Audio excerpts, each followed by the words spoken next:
ছন্দগানের কথামালায় আজকের গল্প হীরেন চট্টোপাধ্যায় রচিত গভীর রাতের আতঙ্ক।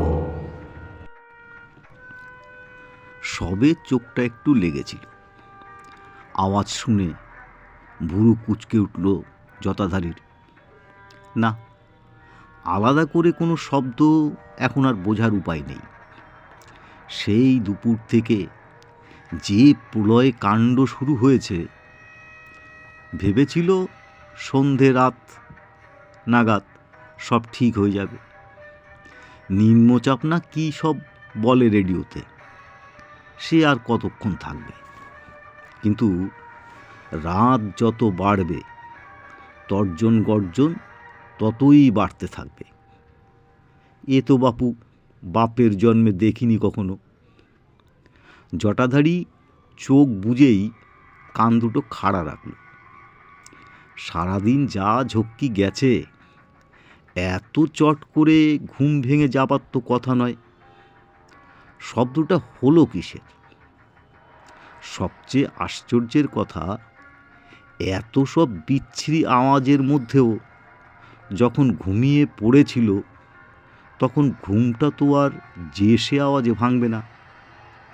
ঘুম তো একেবারে বিখ্যাত জটাধারীর। চন্দনপোতা গ্রামে যখন থাকতো, গাঁ শুদ্ধ লোক চিনত তাকে ওই ঘুমে। বলতো, ঘুমোলে তুই একেবারে মরা, ঘরে আগুন লাগলে টের পাবি না। তা সে তো বহুকালের কথা। গায়ে মড়ক লাগার পর বউ গেল, মেয়েটাও গেল। থাকা বলতে ওই ঘেটুচরণকে নিয়ে পালিয়ে এসেছিল কলকাতায়। সেও তো আজ নয় নয় করে। এর মধ্যে ঠক ঠক ঠক ঠক করে শব্দ। ঘাড় হঠাৎ ঘুরে গেল জটাধারীর। দরজায় আওয়াজ হচ্ছে, ডাকছে কেউ ওই ঘোর দুর্যোগের রাতে। সিটিয়ে পড়ে রইল জটাধারী। অসম্ভব, এই ঝড় জলের রাতে। বাইরে হাওয়ার বেগ আরও বেড়েছে বোধহয়। ঘরটা বোধহয় উড়িয়ে নিয়ে যাবে এবার। একবারে দমকা হাওয়া আছড়ে পড়ছে, আর মনে হচ্ছে কাঠের পার্টিশন দেয়া ঘরটা বুঝি কাঁথ হয়ে পড়বে। সেই সঙ্গে জলের ঝাপটা। ছাদের অ্যাসবেস্টরের ওপরে এমন জোরে পড়ছে ফোঁটাগুলো, ছাদ যেন ফুটো হয়ে যাবে বলে মনে হচ্ছে মাঝে মাঝে। না, এই ভয়ঙ্কর রাতে জটাধারীর কাছে কেউ আসবে না। তা সে যত ভালো কাঠের মিস্ত্রি হোক না কেন। সবচেয়ে বড় কথা, এ ঘর সে খুঁজেই তো পাবে না। রামমোহন সরণির এই বাড়ির সামনে গাঁ থেকে যেদিন ছেলেটাকে কোলে করে হাজির হয়েছিল, সে তো একটা কাঠের গোলাই ভেবেছিল এটাকে। হ্যাঁ, চিন্টুরামের গলা তো এটা বটেই, কিন্তু ভেতরে ওই যে ঘরের মধ্যে ঘর, তার মধ্যে ঘর, এই গোলকধাঁধার কিছু চাই জানতো তখন সে।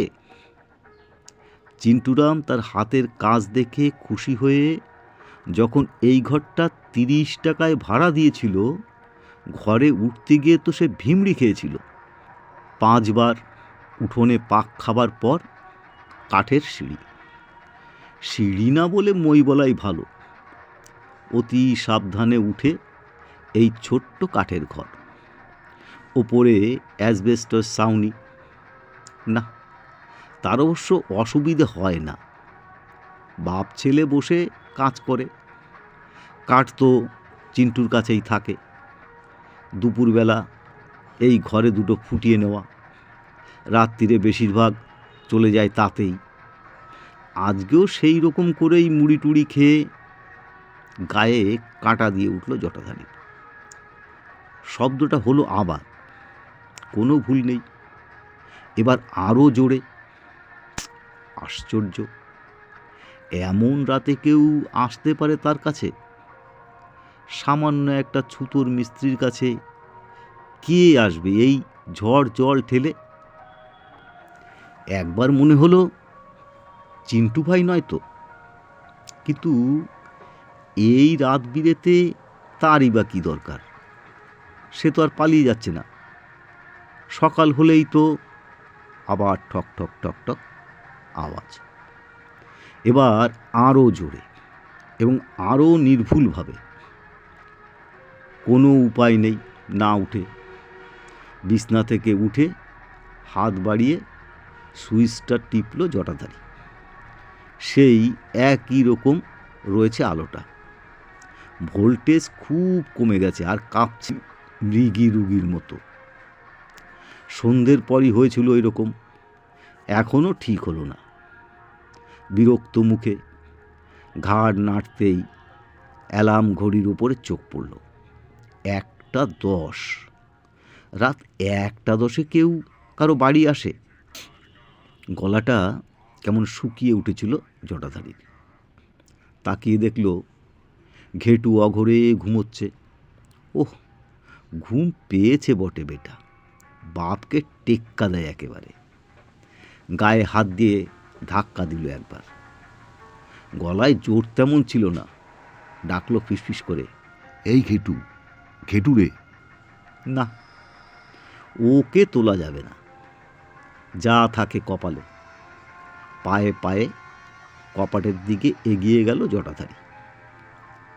দুর্যোগের রাত বটে, তবে গোটা বাড়িতে থই থই করছে লোক। তেমন করে একটা হাঁক মারতে পারলে লোকের অভাব হবে না। কপাট খোলার সঙ্গে সঙ্গে বাইরের উন্মত্ত তাণ্ডব হু হু করে ঢুকে পড়ল ঘরের মধ্যে। এলো পাতাড়ি হাওয়া আর শো শো শো শো শব্দ মুহূর্তে লণ্ডভণ্ড করে দিল সব কিছু। দরজা ফের বন্ধ করার আগেই মানুষটা ঢুকে পড়েছে ঘরের মধ্যে। মানুষ না বলে দৈত্য বলাই ভালো। দরজার চেয়ে উঁচু মাথায়, গতরও সেই রকম। সমস্ত শরীরটার কি বর্ষাতি দিয়ে ঢাকা। মাথার টুপি নেমে এসেছে একেবারে মুখের উপরে, ফলে নাক মুখ চোখ কিচ্ছুই বোঝা যাচ্ছে না। তার উপরে ঘরের কাপা কাপা আবছা আলো লোকটাকে কেমন রহস্যময় করে তুলেছে। দেখলেই কেমন যেন আতঙ্ক জেগে ওঠে। চোখ পড়লেই গাটা শিরশির করে ওঠে। জটা মিস্ত্রি। কোথা থেকে যেন ভেসে এলো শব্দটা, যেন এ ঘর থেকেই নয়। ফ্যাস ফেসে কণ্ঠস্বর, উচ্চারণও তেমন কেমন কেমন। কিন্তু তার চেয়েও অবাক লাগছে নাম শোনাটা। আপাতত অবশ্য কোনো রকম বিদায় করাটাই আগে দরকার, তাই কোনো রকমে বলল, হ্যাঁ, কিন্তু আপনি কফিন বানাতে পারো? থামিয়ে দিয়ে বলে উঠল সেই হিস হিস কণ্ঠস্বর। এবার যেন সাপের মতো কেমন ছোবল মারছে। কফিন বানাতে পারে জটাধারী। খানদানি মুসলিম পরিবারের কিছু কফিনও বানিয়েছে। চিন্টুই নিয়ে এসেছে ওর কাছে। বলল সে কথা। কালকেই চাই, রাত্রিরে। কালকেই মানে? হাতের কিছু কাজ। বাজে কথা আমার পছন্দ নয়। এবার গলার আওয়াজটা যেন মেঘ ডাকছে। মেঘের ডাকই মনে হচ্ছে। এখানেই নাকি বাইরে, নাকি ওর মুখের মধ্যেই? বলেছিল, প্রচুর টাকা পাবে, সেজন্য ভেবো না। কাঠটা দামি চাই, পিওর বার্মাটিক। পিওর বর্মাটি? বেটা জানলো কোথার থেকে? আসল বার্মা সেগুন কি এখন চট করে পাওয়া যায়? কালই চিন্টুরাম নিলামে কিনে এনেছে। রাসেল স্ট্রিটের একটা সাহেব বাড়ি ভাঙা হচ্ছিল, মৌকা বুঝে কিছু মাল তুলে ফেলেছে। নাও ধরো। লোকটাই বলছিল। হাতটা একবার ওভারকোটের পকেটে ঢুকে আস্তে আস্তে বেরিয়ে এসেছে, আর সেদিকে চোখ পড়তেই বুকের ভিতর কেমন যেন দুবার হাতুড়ি পিটে দিয়েছে জটাধারী। হাতে কড় করে কিছু নোট, তার পরিমাণও বিশাল, কিন্তু কারণটা ঠিক তাও নয়। এরকম হাত কোনো মানুষের হয়? আবছা আলোয় ঠিক দেখা যাচ্ছে না বটে, তবে এমন দশাসই মানুষের হাতে এক ফোঁটা মাংস নেই। একেবারে শুকনো খটখটে একটা সাদা হাত। ভাববার মতো মনের অবস্থা ছিল না। কোনো রকমে আলগোছে টাকাটা নিয়ে জটাধারী বলল, আগে মাপটা কি হবে? দেখে নাও। মানে? জটাধারীর মাথায় কিছু ঢুকছিল না। বেশি কিছু ভাববার আগেই লোকটা আবার বলল, আমারই কফিন। গুম গুম করে একসঙ্গে হাজারটা ঢাক যেন বেজে উঠল কানের কাছে। সাপের ছোবলের মতো ঠান্ডা বাতাস আছড়ে পড়ল বুকে। হতবম্বের মতো কতক্ষণ দাঁড়িয়েছে কে জানে। খেয়াল হতে দেখল কেউ কোথাও নেই, দরজা খোলা। বাইরে বেরিয়ে দেখে এলে হতো। জটাধারী দরাম করে দরজা বন্ধ করে দিয়ে দরজায় পিঠ দিয়ে ঘন ঘন নিঃশ্বাস ফেলতে লাগলো। গোটা ব্যাপারটাকে একটা দুঃস্বপ্ন মনে হচ্ছিল সকালে। না, ঘুম ভালো করে হয়নি জটাধারীর। একটু করে চোখ লেগে এসেছে, আর দরজায় ঠক ঠক ঠক ঠক শব্দ। কেমন যেন মনে হচ্ছে ঘুম ভেঙে গিয়েছে। সকালে ঘেটু সব শুনে হেসে উঠেছিল, বলেছিল, তুমি বাবা একটা ভিতুর ডিম, কেউ এলে আমায় ঘুম ভাঙাতে পারোনি? ঘুম ভাঙবে? তুই তো বেটা বাপের চেয়েও এক কাঠি বাড়া। আসলে এসব স্বপ্ন হতে পারে। কিন্তু চোখের সামনে ওই কড়কড়ে নোটের তাড়া, ওটা তো আর স্বপ্ন নয়। চিন্টুরাম বলেছিল, তোর অত রাত্রিরে এসেছে বলেই তোর আবল তাবল কথা মনে হচ্ছে। কেউ হঠাৎ মারা গেলে কফিন তো সঙ্গে সঙ্গেই লাগে, এ আর বেশি কথা কি? কিন্তু ওই যে বলল কফিন ওর নিজের জন্য। তবে কি ডেড বডি সঙ্গে করে নিয়ে আসবে? ওর মতোই হয়তো বড় সড়ো চেহারা, তাই নিজেকে দেখিয়ে দিয়েছে। না, তাও ভয়টা কাটছিল না জটার। দেখে চিন্টু বলেছে, ঠিক আছে বাবা, রাত্রিরে লোকটা আসবে বলেছে তো, আমি থাকবো না হয় রাতে তোর সঙ্গে। না না, তার দরকার নেই। জটাধারী বলেছিল, তুমি আজ ঘেটুরে তোমার কাছে রেখে দিও, তাইলেই হবে। তো সেই রকমই হয়েছে। 7টা সাড়ে 7টার মধ্যে দুটো ভাতে ভাত রেঁধে ওকে খাইয়ে দিয়ে জটাধারী নিজেও খেয়ে নিয়েছে। ঘেটু অঘরে ঘুম দিচ্ছে, দেখে এসেছে 9টার পরে গিয়েও। তারপর থেকেই এই প্রতীক্ষা। ঘড়িটা একবার দেখতে পারলে হতো। দেখে অবশ্য লাভ নেই, যতক্ষণ শুয়ে আছে 12টা সাড়ে 12টা তো হবেই। তেষ্টাও যেন পাচ্ছে একটু একটু, কিন্তু উঠতে গেলেই মোমবাতিটা জ্বালতে হবে। কালকের দুর্যোগ তো এখনও কাটেনি, একটু ভাটা পড়েছে এই মাত্র। তবে আলোটা তেমনি গেছে দুপুর থেকে। যাও বা মিটমিট করে পিদিমের মতো জ্বলতো দুপুর থেকে, তাও ফট। সেই জন্যই তো সারা দুপুর বিকেল কাজ করে কাজটা উদ্ধার করেছে জটাধারী। আলো যদি রাত্রিরেও না আসে, হাতের কাজ তো সারতে পারবে না। ঠিক তাই হলো। ছাইয়ের আলো কি আর আজকে আসবে? কক্ষনো না। না,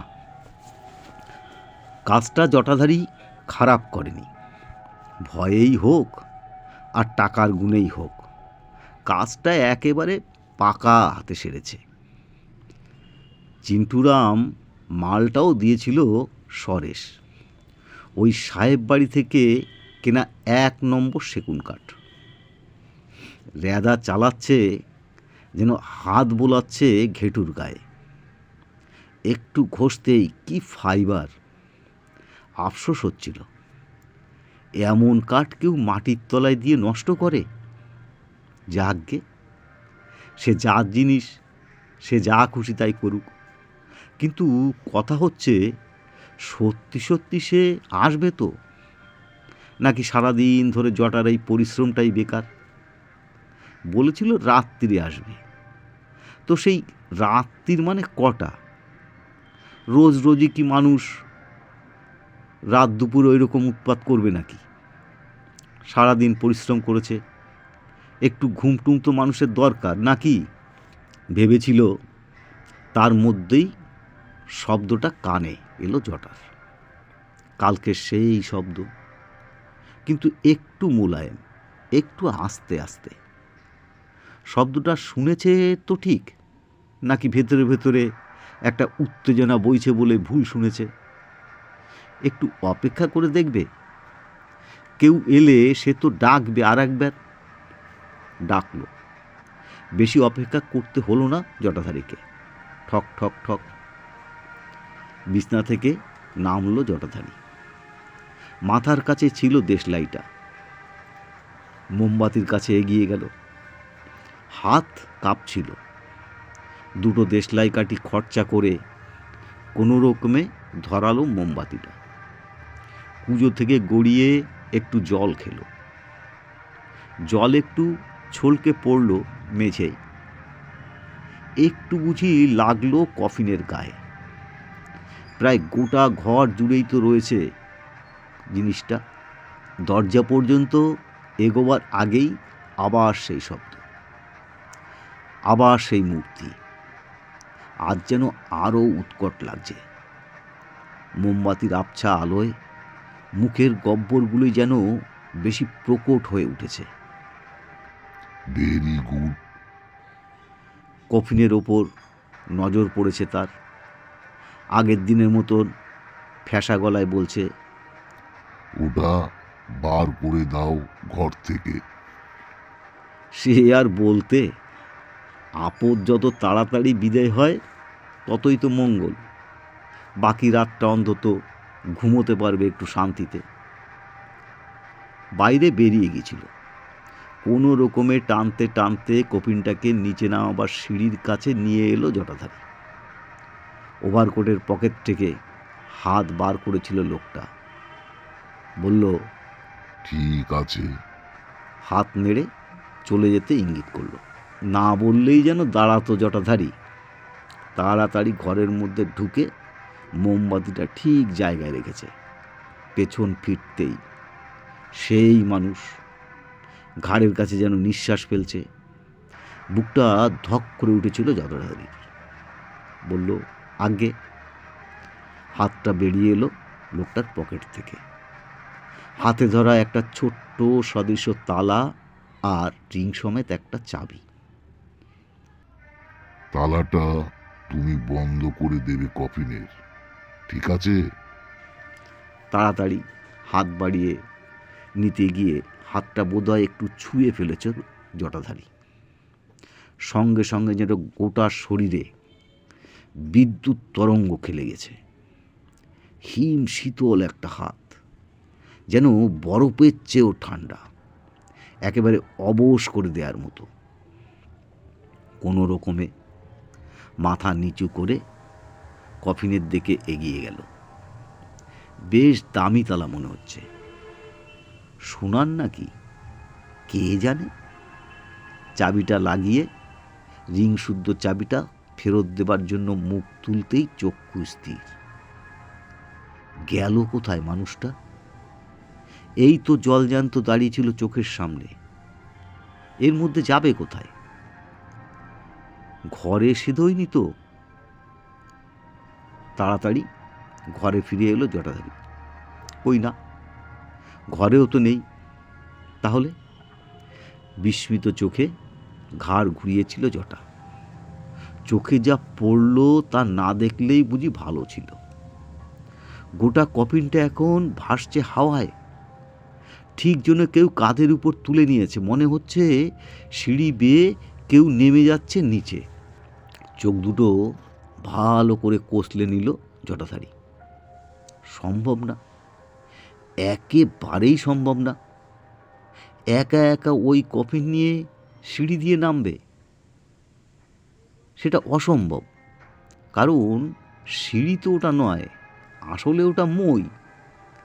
তার চেয়েও বড় কথা হলো, কে বইছে ওটা? কেউ তো কোথাও নেই। স্পষ্ট তো দেখা যাচ্ছে ওটা আপনি আপনি এগিয়ে চলে যাচ্ছে। জটাধারী এগিয়ে যাচ্ছিল সামনে। ইচ্ছে ছিল না একটুও, কিন্তু মনে হলো কেন যেন টানছে ওকে চুম্বকের মতো। কফিনের পেছন পেছন যাওয়া ছাড়া কোনো উপায় যেন তার নেই। এক অদৃশ্য শক্তি যেন ঠেলে নিয়ে যাচ্ছে তাকে ওদিকে। রাস্তায় এসে পড়ল কফিন। হাওয়ার বেগ ততটা নেই, কিন্তু যা আছে তাও নেহাত মন্দ নয়। বৃষ্টি পড়ছে গুড়ি গুড়ি।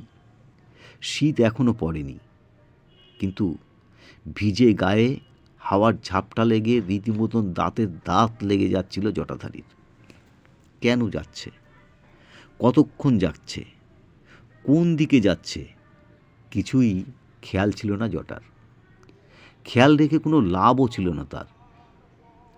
গায়ে নিশির ডাকের কথা শুনেছে, এও যেন তেমনি একটা ব্যাপার। দেহ কাঁপছে ঠক ঠক করে, ভেতরে ভেতরে কাঁপুনি ধরেছে, অথচ চোখের দৃষ্টি ওই একদিকে, আর পা চলছে যন্ত্রের মতো। শেষ পর্যন্ত যেখানে গিয়ে কফিন থেমেছে সে জায়গাটাকে চিনতে পেরেছে জটাধারী। পেরে আর একবার একটা শীতল স্রোত নেমে গিয়েছে ওর মাথা থেকে শিরদাঁড়ার ভেতর দিয়ে। ওটা তো কবরখানা। হ্যাঁ, সেই কবরখানা। বহু কবর যেখানে শোয়ানো, মাটির উপর ছোট্ট ছোট্ট স্তম্ভ আর ফলক। চিন্টুরাম একবার নিয়ে এসেছিল তাকে এখানে। কফিন ওই দু এক মুহূর্ত চুপ করেছিল। নির্জন রাস্তা, একটি লোক নেই কোথাও। প্রত্যেকটি বাড়ির জানলা বন্ধ। রাস্তা ছাড়া এক ফোঁটা আলো নেই কোথাও। শুধু আবছা ঘোলাটে রাস্তার আলোয় দেখা যাচ্ছে কফিন বড় লোহার গেটের উপর দিয়ে ঢুকছে ভিতরে। আমি কি করে ঢুকব? গেট তো আমায় খুলে দেবে না কেউ। এসব চিন্তার অনেক আগেই জটাধারী দেখতে পেল গেট বেয়ে সে উপরে উঠছে। কে দেখে ফেললে কি হবে, এসব কথা ভাববার সময় ছিল না, ভাবার মতো অবস্থাতেও ছিল না সে। কফিনের সঙ্গে সঙ্গে এসে দাঁড়ালো বিস্তীর্ণ গোরস্থানে। আর তারপর যা হলো, কোনোদিন কল্পনাও করা যাবে না সে দৃশ্য। কফিন থেমে গেল একটা স্তম্ভের কাছে এসে। ঠিক তার পাশে একটা ফাঁকা জায়গায় নেমে পড়ল সেটা মাটিতে। আর ওই স্তম্ভটা এবার যেন নড়ে উঠল হঠাৎ। দেখতে দেখতে কেঁচো যেমন করে মাটি ফুঁড়ে ওঠে, তেমনিভাবে মাটির পুঞ্জ সরিয়ে একটা কফিন উঠে এলো নিচের থেকে। একটা হু হু হাওয়া ছুটে এলো যেন কোথা থেকে। সমস্ত গোরস্থান কাঁপিয়ে উঠল ধুলোর ঝড়। ধুলোয় ঢেকে গেল সমস্ত কিছু। সেই ধুলোর আস্তরণ যখন সরে গেছে সামনে থেকে, জটাধারীর কানে এলো শীষ দেবার মতো একটা তীব্র শব্দ। সেই শব্দের সঙ্গে সঙ্গে খুলে গেছে দুটো কফিনের ডালা। পর মুহূর্তে উঠে এসেছে কফিনের ভেতর থেকে দুটো চেহারা, একেবারে সেই চেহারা যে কফিনের অর্ডার দিয়ে এসেছিল। কফিন চাইতে এসেছিল, যেন দুটো যমজ ভাই, এক চেহারা, এক পোশাক। দুজনে এগিয়ে এলে সামনে, জড়িয়ে ধরল দুজন দুজনকে। এবার একটা তীব্র হাওয়া, টুপি উড়ে গেল হাওয়ায়। এবার স্পষ্ট দেখতে পেল জটাধারী দুটি নরকরটি হাসছে হা হা হা হা করে। বিভৎস বিভৎস হাসিতে ফেটে পড়েছে। সাদা দাঁতের পাটি ঝলসে উঠেছে ওই মৃদু আলোতেই। সেই সঙ্গে কান ফাটানো অট্টহাসি।